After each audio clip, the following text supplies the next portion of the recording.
Permohonan banding dari saudara pemohon banding nama Ferdi Sambo SIK MH, pangkat NRP Irjen Pol NRP 73020260, jabatan Pakti Kesatuan Yanma Polri. 1. Menolak permohonan banding pemohon banding.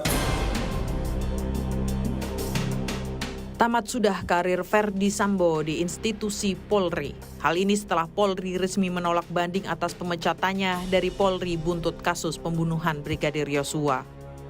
Polri pun mengetuk palu dan memutuskan menolak permohonan banding Sambo terkait pemecatannya sebagai polisi. Ferdi Sambo pun dipecat secara tidak hormat dari Korps Bayangkara. Adalah kolektif kolegial. Jadi seluruh hakim banding sepakat untuk menolak memori banding yang diajukan oleh Irjen FS. Proses administrasi terkait keputusan yang dijatuhkan oleh sidang komisi banding ini akan diproses 5 hari oleh SDM Polri. Ya, nanti keputusannya setelah disahkan baru diserahkan kepada yang bersangkutan. Ya. Dan keputusan sidang banding ini bersifat final dan mengikat. Dalam kasus pembunuhan berencana terhadap Brigadir Yosua, Ferdi Sambo dijerat dengan pasal 340 KUHP subsidiar, pasal 338 junto, pasal 55 junto, 56 KUHP. Dengan dijeratnya lewat pasal pembunuhan berencana, Ferdi Sambo pun terancam hukuman mati atau penjara seumur hidup atau minimal 20 tahun penjara. Sementara itu, Kejaksaan Agung telah menerima 12 berkas pembunuhan Brigadir Yosua. 12 berkas perkara telah diterima dengan rincian 5 berkas menyangkut pasal 338 dan 340 dan 7 berkas obstruction of justice. Kejagung terus berharap berkas kasus pembunuhan Yosua segera dinyatakan lengkap dan segera disidangkan. Kalau menurut aturan kita diberikan waktu 14 hari. Ya. 1 minggu menyatakan sikap, 14 hari mengembalikan berkas ketika berkas itu dinyatakan tidak lengkap. Akan tetapi 14 hari itu bukan mutlak harus seperti itu. Kalau misalnya 10 hari kemudian sudah lengkap, ya 10 hari kita nyatakan bahwa perkara itu bisa lengkap. Dan yang paling terpenting adalah tim penuntut umum dan tim penyidik ini sudah melakukan koordinasi yang secara intensif. Ya, mudah-mudahan tidak ada pengembalian berkas lagi. Ya, artinya apa? Ya mudah-mudahan kita cepat mendorong perkara ini masuk ke tahap pengadilan seperti itu. Hingga kini publik masih menunggu kasus pembunuhan berencana Brigadir Yosua bisa segera dipersidangkan agar kasus pembunuhan yang menyedot banyak perhatian masyarakat ini bisa segera dibuktikan di persidangan. Tim Liputan Kompas TV.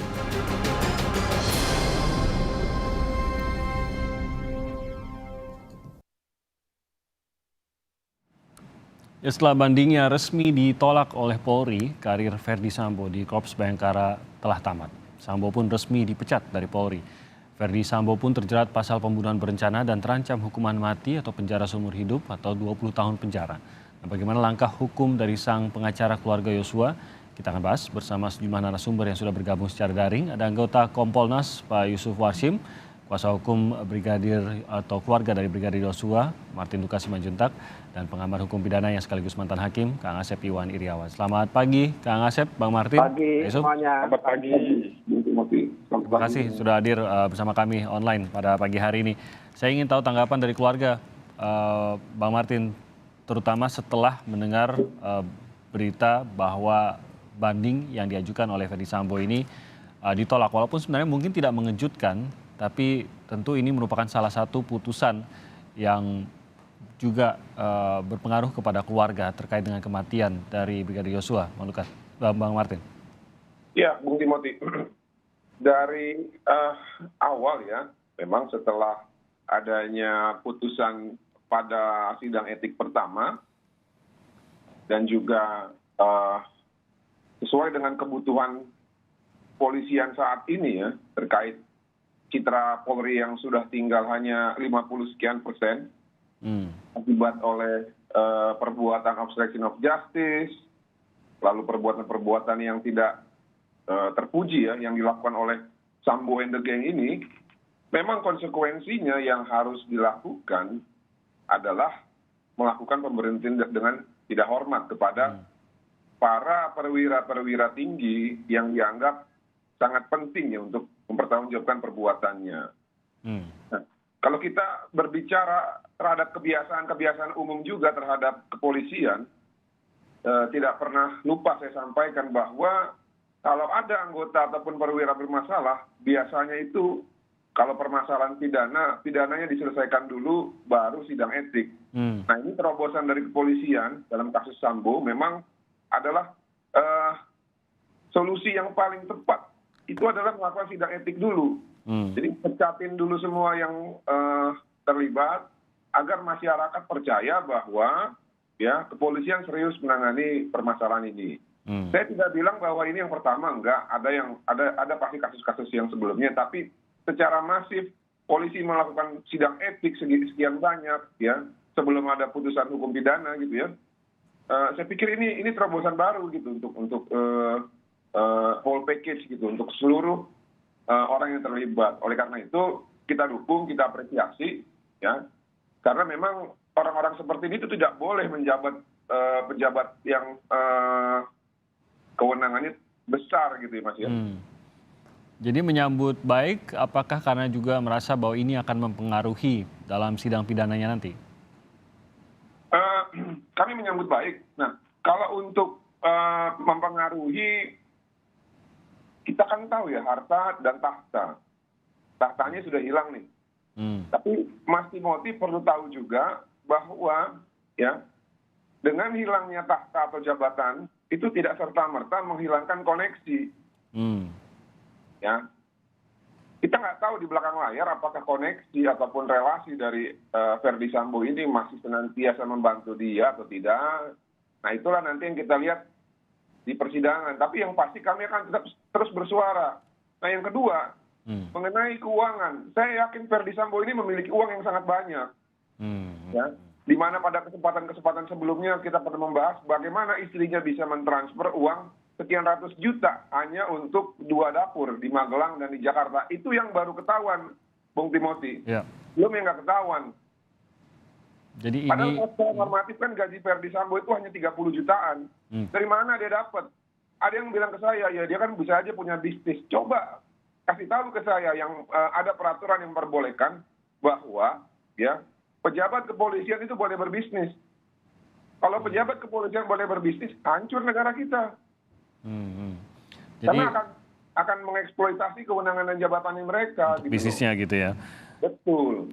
Jadi Anda mengarahkan bahwa ini juga harus diusut sampai ke sana begitu ya, terkait dengan sebenarnya apakah ada pengaruh uang dari Ferdy Sambo dalam hal ini.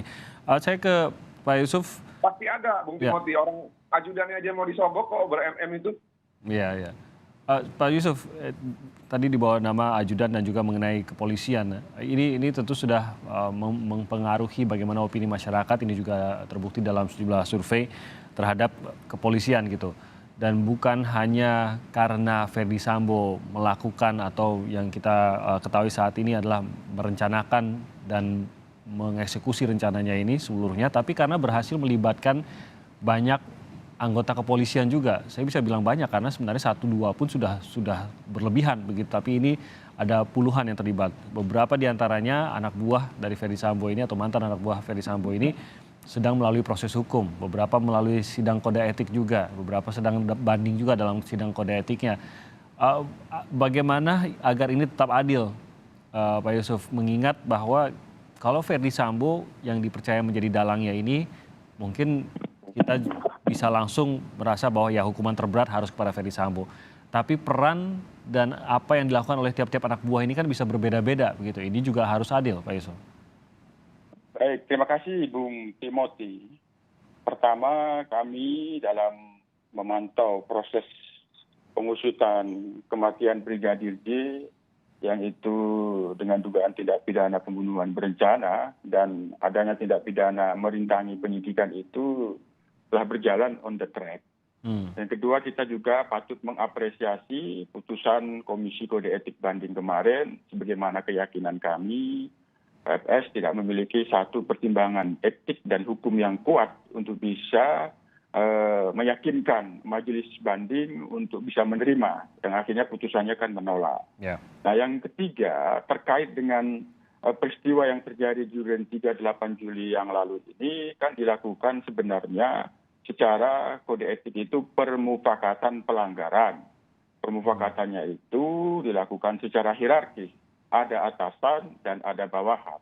Di dalam pengusutan kasus ini, terutama dalam penegakan kode etik profesi, tentu Majelis Komisi Kode Etik akan profesional, proporsional, dan prosedural sesuai dengan norma kode etik profesi itu sendiri dan termasuk juga norma hukum di dalam menegakkan etika dan hukum tentu untuk memberikan keadilan pada semuanya.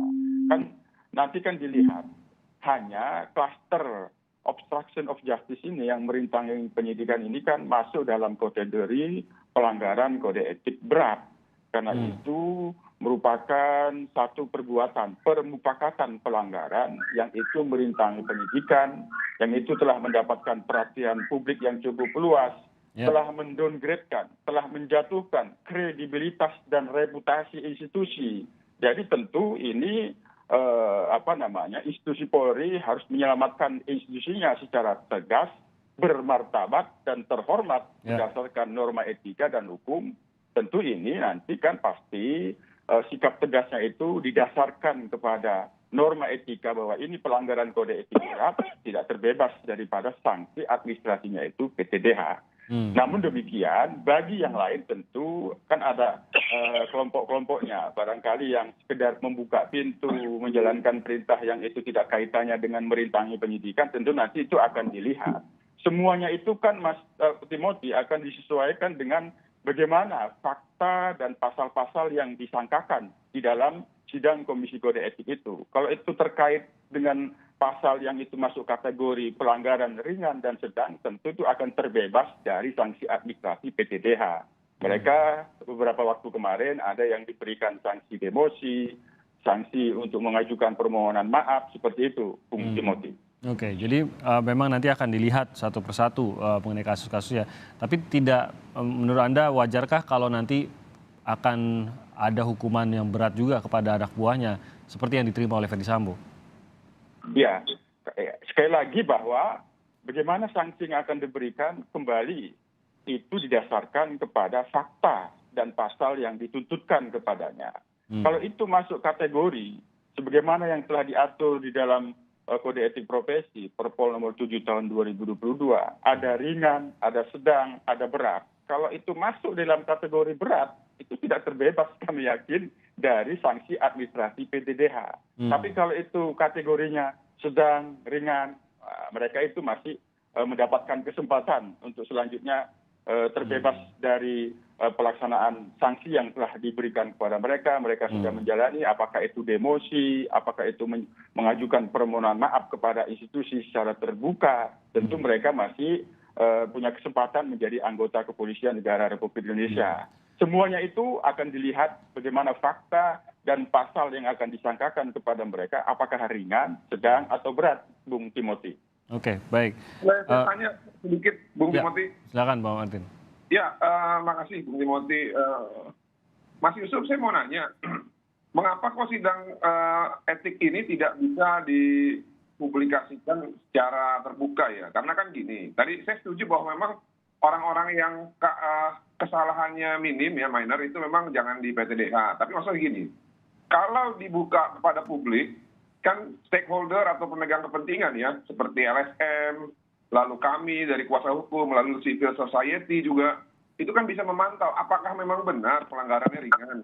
Supaya kita juga bisa melihat potensi-potensi ke depan, jangan sampai ada orang-orang yang buruk ya, tapi diselamatkan gitu. Lebih transparan begitu ya? Iya. Ya, baik.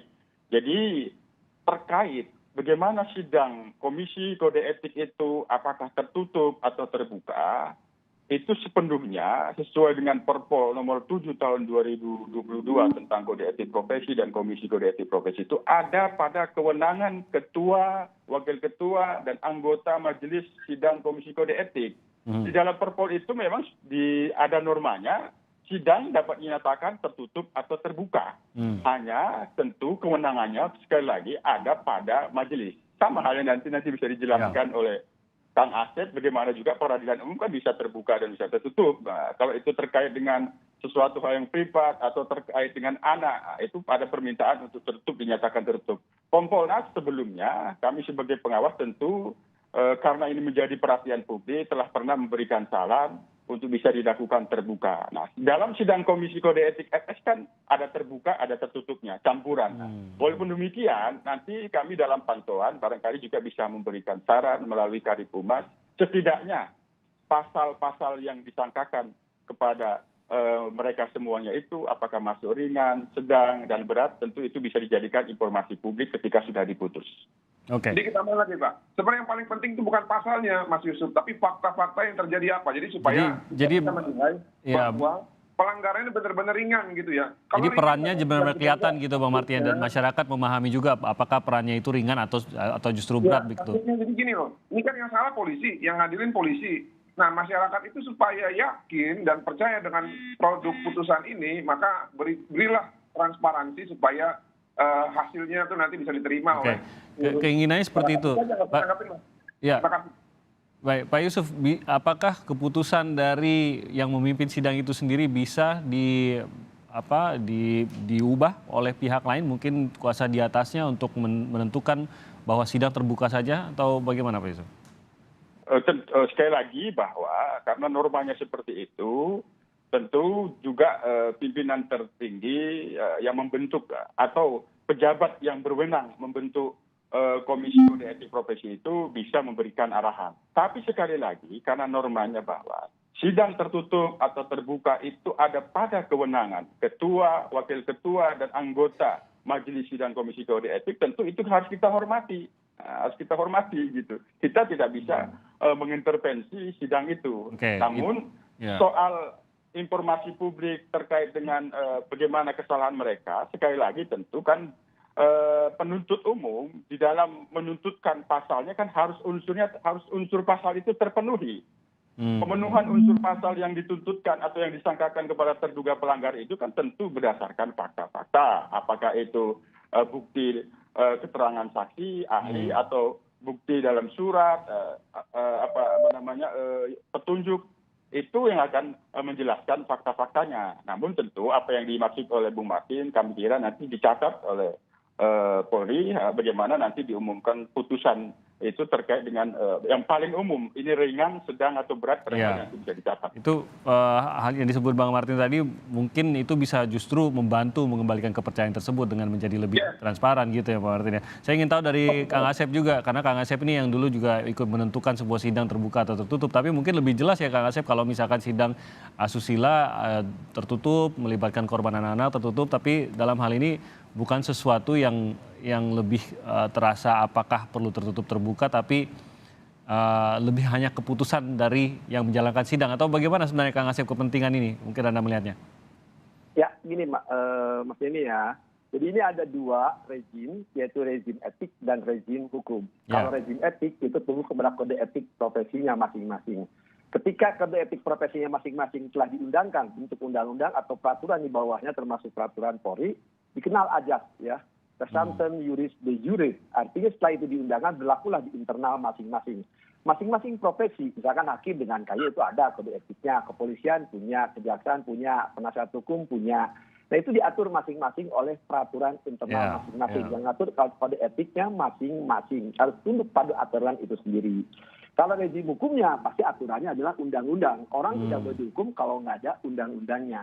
Tapi prinsipnya, sekali lagi, tadi yang dikatakan oleh Pak Yusuf pasti betul. Soal terbuka tertutup, ya itulah internal mereka yang menentukan dengan aturan internalnya masing-masing. Profesinya yang menentukan masing-masing. Saya kasih contoh, ketika memproses etik profesinya hakim, apakah KY dengan MA sepakat membentuk ya majelis kehormatan itu akan terbuka tertutup, dilihat kasusnya. Kita mengenal peraturan tentang sanksi administratif. Ada sanksi berat, sanksi ringan, sanksi sedang. Tapi untuk perkara-perkara yang sifatnya misalkan contohnya penegak hukum itu melakukan kesusilaan, rezim hukum maupun rezim etik pasti tertutup, tidak mungkin dibuka karena itu akan batal demi hukum. Tapi kalau rejimnya sifatnya penelitian tahap publik dan majelis yang menyidangkan perlu terbuka, ya tergantung yang menentukan terbuka atau tidaknya. Kita telah meratifikasi UNCSD yang pasal 14A, ya sekali lagi. Itu berlaku bagi persidangan apapun. UNCSD itu ya jelas mengatakan, di ACCPR itu jelas pasal 14A, ya bahwa demi kepentingan ketertiban umum, demi kepentingan orang yang diperiksa harus kita menghormati asasi itu. Jadi itu aturan normanya Mas Tinggi. Jadi betul apa katakan Pak Yusuf, ya tergantung etik profesinya masing-masing, mau terbuka tertutup itu aturannya ada.